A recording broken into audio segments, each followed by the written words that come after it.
magandang umaga guys. Ngayon nagpalit ako ng solenoid bulb ng ating air ventilation guys.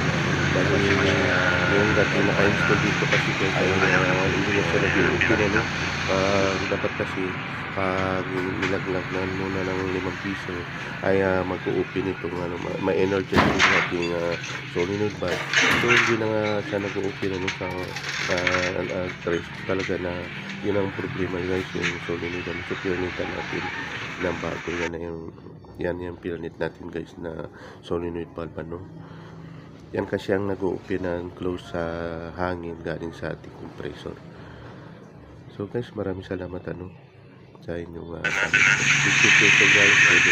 Yan yung ating pinalitan. Ayun dati nakakabit. Ayun guys, ang actual compressor once naglagan yung compressor yung timer yung na-emergency namin.